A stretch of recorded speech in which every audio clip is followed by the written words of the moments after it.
السلام عليكم ورحمة الله وبركاته يا جماعة الناس سلامات لي ተመልሼ መጣሁ እኔ በዚህ ብረት ድስት ብዙ ጊዜ ስሰራ እያያችሁ ነውና አዳዲስ የመጣችሁ ልጆች አንድ ነገር ማስተላለፍ ፈልጌ ነው በዚህ ብረት ድስት ባትሰሩ ይመረጣል ባትሰሩ ማለት ነው ግን ግዴታ ሆኖባችሁ አረብ ቤት በዚህ ሽሮ ነው አሁን መስራት አልፈልግም ግን ሴትዮዋ በዚህ እንድሰራ ስለምትፈልግ ነው ማለት ነውና በዚህ የምትሰሩ ካላችሁ ስሩ ከተባላችሁ ጥንቃቄ አድርጉ ይፈነዳል እና አሁን ይሄ እየበሰለ ነው እኔ በደንብ ቆልፌዋለሁ ይሄንን በደንብ ማጥበቅ አለባችሁ ካላጠበቃችሁት ካላላ ከስር ኃይሉ ሲለው ይበጥሰዋል ማለት ነው ይሄንን ቡሎኑ ይፈታውና ይከፈታል አንዳንዴ ቡሎኑ ደግሞ የበሰበሰ ከሆነ የአሮጌ ብረት ድስት ከሆነ በደንብ አጥብቁት ወይንም አስጠብቁት ሁለተኛ ደግሞ እንደዚህ እየፈላ ይሄንን አታንሱ በቃ አጥፉት ጋዙ አሁን በቃ ጋዙን አጠፋውት ይሄ የሚጮኸው እስከሚያበቃ ድረስ ማለት ነው ጮኸው ይሄ እስከሚለው እስከሚያበቃ ድረስ ጋዙን አጠፋውት ጋዙን ሳታጠፉ አትክፈቱ ለፈያኒ ለጥንቃቄ ማለት ነው አሁን ያጠፋውት ይበርዳል በራሱ ይበርድና እስከሚለው ሲያበቃ ነው ይችን ማነሳት ከመክፈቴ በፊት ይችን አነሳታለሁ መጀመሪያ ከዛ ብሎ ሲጨርስ እንደገና ነው መከፍተው ይሄንን የራሱ ጉዳይ ይቆይ በቃ ምን አሻም ብለን ነው እኛ ራሳችንን አደጋ ውስጥ እንትን የምንለው አሁን አንዳንዶች ቶሎ ይሄንን አሁን እንደዚህ ሳያጠፉ ይሄንን ብድግ ከዛ ደግሞ እንደዚህ አድርገው ይሄንን ክፍት ያደርጉታል ልክ አይደለም ራሳችሁን ጠብቁ ከዚህ ብረት ድስት መጀመሪያ ትንፋሹን ራሱ ይጨርስ አሁን እኔ እቺን ባነሳት የሁሉ ትርፍርክ ነው የሚለው አገሩ ሁሉ ማለት ነው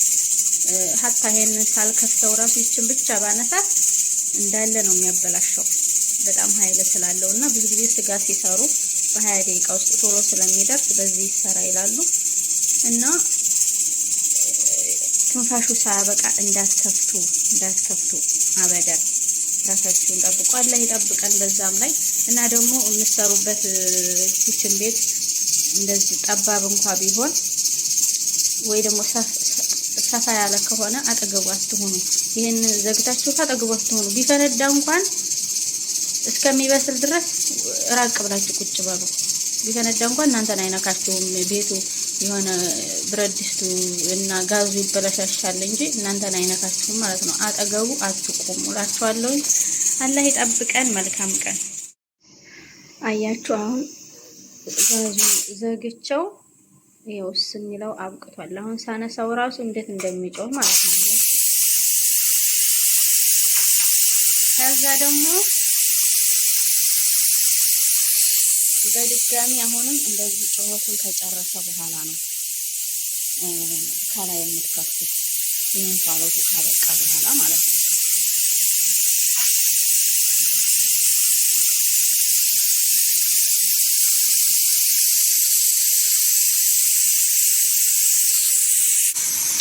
አሁን ትንፋሹ ወጥቶ አለቀ ከዛ በኋላ ነው የምንከፍተው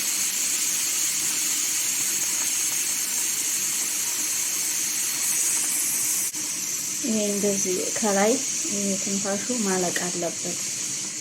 እጃችን ደግሞ እንደዚህ እንዳታደርጉኝ ስላበቃ ነው ያቃጥላል።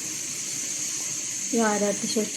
አረብ የመጣችሁ ብዙዎች ስለምታዩ ብዬ ነው። ለብቻችሁ ታውቃላችሁ። ለክፉም ለደጉም